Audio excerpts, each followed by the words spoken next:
In the past day, a major diplomatic breakthrough has captured global attention and sent ripples through energy markets, financial exchanges, and newsrooms everywhere. President Donald Trump and Iranian President Masoud Pezeshkian have formally signed an initial framework agreement aimed at ending active hostilities between the United States and Iran. The deal, inked on June 17th, focuses heavily on reopening the strategically vital Strait of Hormuz after months of dangerous closure that disrupted global oil flows and drove energy prices sharply higher. This development comes at a critical moment. After nearly 4 months of conflict that began with intense U.S. and Israeli strikes in late February, both sides have now agreed to step back from direct confrontation. The agreement includes an immediate ceasefire, the lifting of the American naval blockade, and, crucially, the reopening of the Strait of Hormuz for commercial shipping. As of today, June 18th, early signs of movement are already visible, with limited tanker traffic resuming and oil prices easing in response. Let me walk you through the full picture of what this means, starting from the background that led us here. The conflict escalated dramatically when strikes targeted key Iranian sites, resulting in significant casualties, including the death of the supreme leader. In retaliation, Iranian forces effectively shut down passage through the narrow Strait of Hormuz using mines, drones, fast boats, and missile threats. This waterway, which normally carries about 20% of the world's seaborne oil and natural gas, became a flashpoint.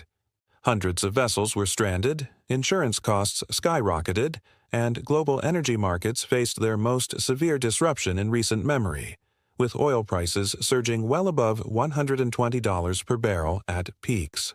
The United States responded forcefully by imposing a naval blockade on Iranian ports starting in April as part of Project Freedom operations. Navy escorts protected commercial shipping where possible, but the overall impact was a serious hit to global supply chains and economies dependent on reliable Gulf energy exports.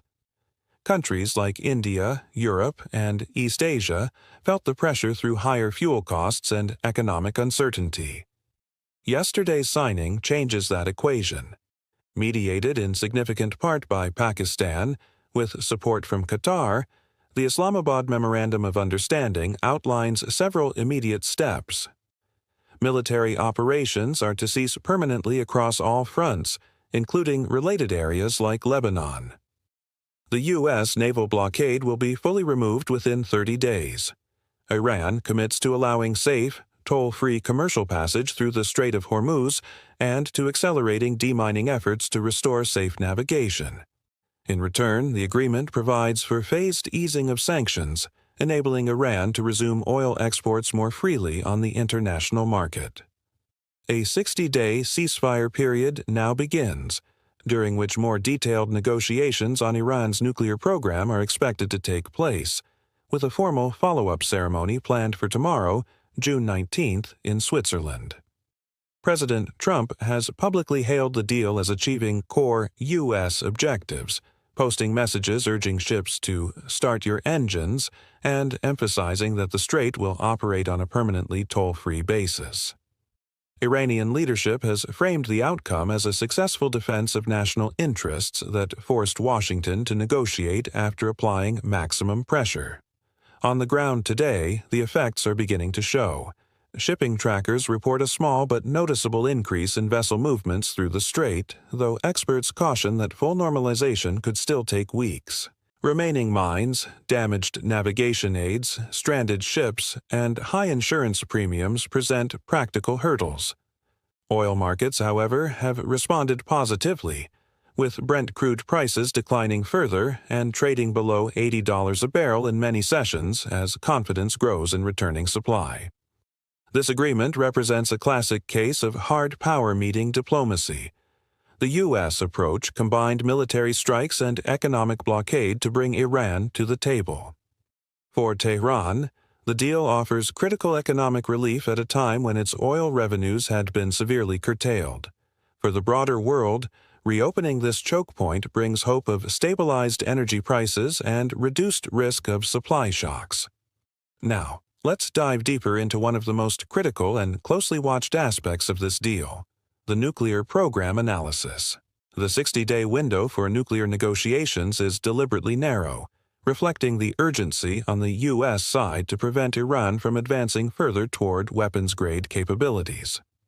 Under the agreement, Iran has committed to diluting portions of its stockpile of highly enriched uranium as an initial confidence-building measure. And this is significant because, prior to the conflict, international monitors had raised alarms about Iran's enrichment levels approaching or exceeding thresholds that could enable rapid breakout to weapons material.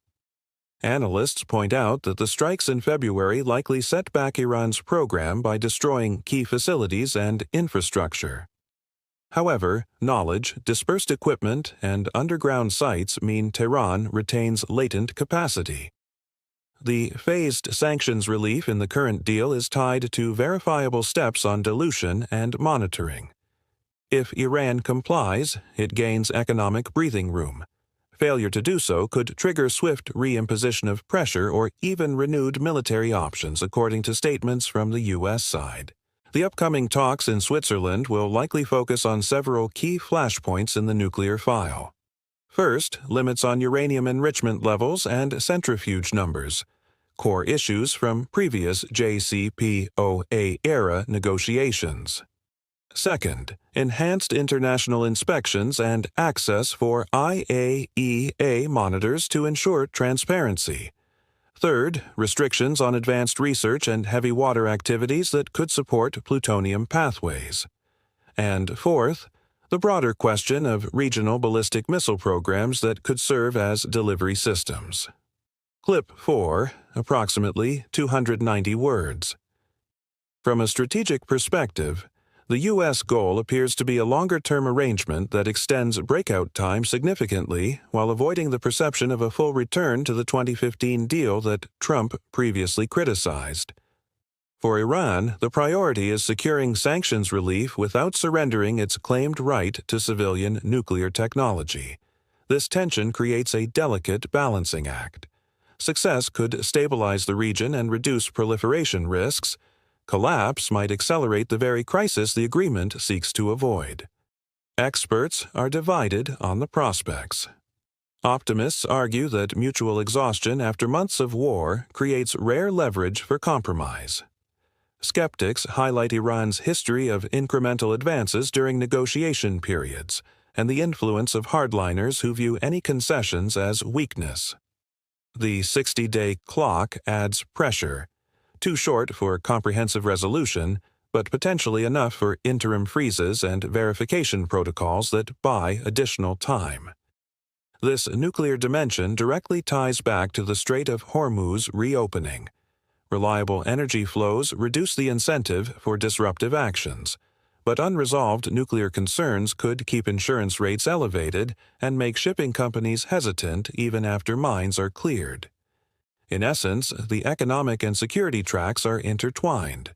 Progress on one supports the other, while setbacks in nuclear talks could quickly undermine the maritime truce. Yet, important questions and potential risks remain front and center beyond the nuclear file.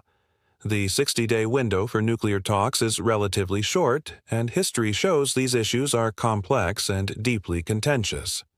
Verification of demining, compliance with passage terms, and enforcement mechanisms will be essential. Some analysts point out that while the initial framework stops the immediate fighting, deeper regional tensions involving proxies and long-term security arrangements are not fully resolved here. There is also the matter of how Israel and other regional players respond, given their expressed concerns about the pace and scope of concessions. Looking at possible paths forward from today's situation, several scenarios stand out. In the most positive case, rapid implementation follows on both the maritime and nuclear fronts. Mines are cleared efficiently, tanker traffic returns to healthy levels within weeks, sanctions relief kicks in smoothly, and the nuclear negotiations produce tangible interim agreements on enrichment and inspections. This would help cool global energy markets and provide breathing room for economies worldwide.